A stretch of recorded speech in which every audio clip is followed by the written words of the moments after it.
Hello and welcome back to Stu Structures. We're here to continue our build on the Belington Ice House, so stay tuned.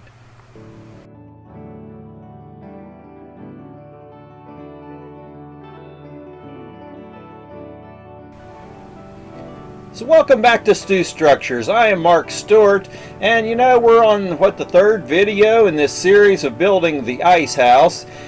We need to get the main structures all together. We were well on our way to getting that to happen in the last video. So with everything and the time constraints on my life right now, I'm not sure how far we're going to get this week, but let's just jump into this and start working on this build and see how far we can get. Now, I've been working on the buildings in order from, this picture here, and the one on the left is building A. So we're going to continue on with putting together building A. And when I left in the last video, this is where the walls were at that time. The windows and doors are in, the lettering is on, and, I need to put corner stock on these to glue the corners together to give them a little bit more stability in the corners. So I come back and add those in the corners, and then I'm also adding some in the middle of the walls just to give them some good rigidity and make sure the siding on the outside of the walls lines up. So, I do the two opposite corner pieces and then come back and mold or glue all four or to both the halves of the building together. And then we have this, which is the basic structure done. And I add the corner trim on the one corner that's not going to be exposed, covered up by the one-story buildings.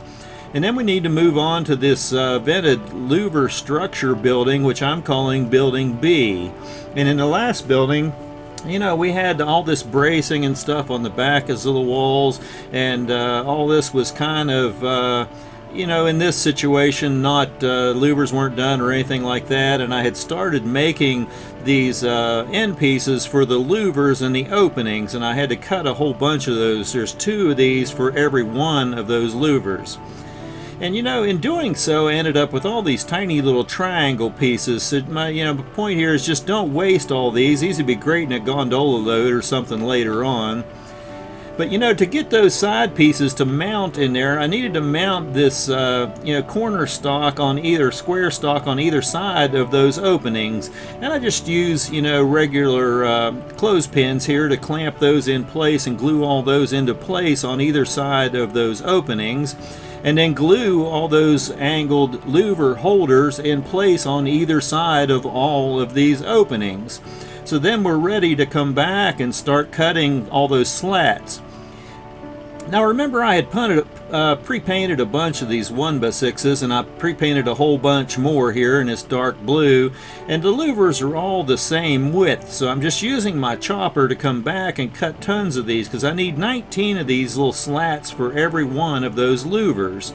And then once I have those in place, I just set this down, and I'm going to start working my angles from the bottom of the louver up. And I use regular tester cement because I'm gluing wood to styrene on this, and I just start placing these one at a time in there. And if the angles don't line up perfectly on both sides, it doesn't matter because these louvers can slide up and down a little bit, and I just use the siding lines to keep them straight as I put all of these in. And I just one by one, it takes a long time, but I come back and just do all the louvers on all four buildings and get all the louver slats in place. And these aren't perfect, but by them not being perfect, it actually makes them look a lot better.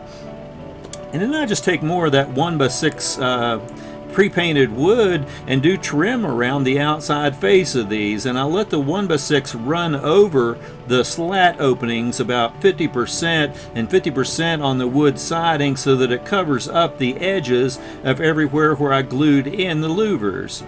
And then I just start gluing the corners of the buildings together. I do the two opposite sides in the corners and then come back and glue those together, and I have my structure together for, building B. And I am going to add a little height to this, but, we'll get into that a little bit later. The next thing we're going to do is go ahead and put this building C together, this cold storage building. And you know, this is kind of an odd building, and I had said I was going to add a little bit of width to this, which I did do. The length I probably could have reduced, but I'm going to deal with that situation and leave it at 32 foot long. So, you know, there is one side that doesn't need to be this expensive siding, so I'm just going to cut the one extra wall that's hidden by the one-story building out of this basic basswood just to save on cost of materials in putting this building together. And then the two long walls, I just put the corner stock on them like I do, you know, on my builds, so that I can glue the end walls onto those. And then I just come back and glue all that together. And you know, now we have our basic structure together for that. And you know, I did put some square stock on that short second story wall as well and glue that into place, and that whole structure is basically together for that C building at this point in time.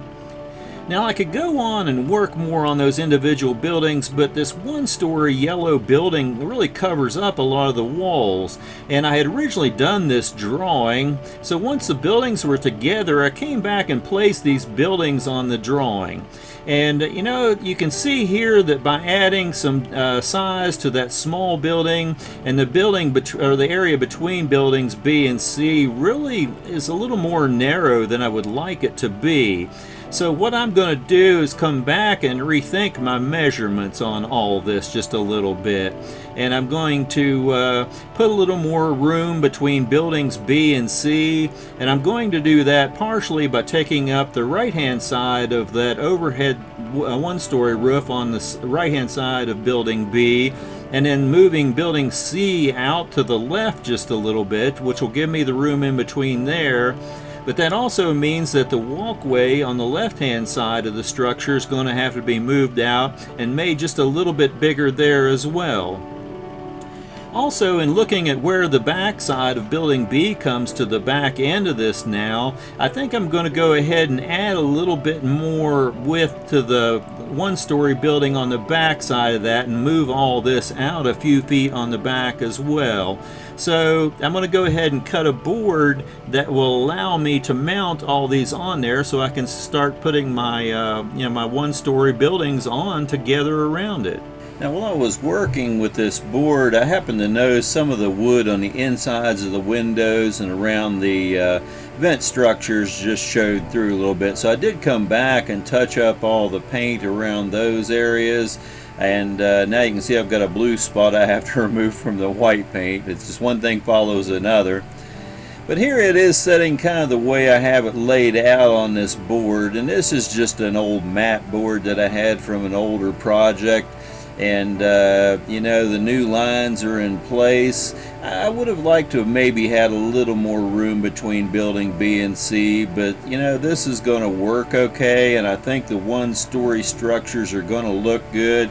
And once it's all tied together, I think it's really going to replicate the way the buildings were laid out in real life. So, you know, I think this will work just fine. And you know, this isn't the best overhead shots of everything I'm doing, but... So there you have this segment of Stu Structures.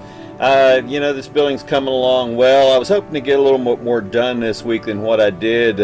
Those vents took a long time to put those together. You know, it's just time consuming. Not that hard, but it just takes time to put all those slats in place and cut all those little V's out of the sidebars that hold all those slats in place.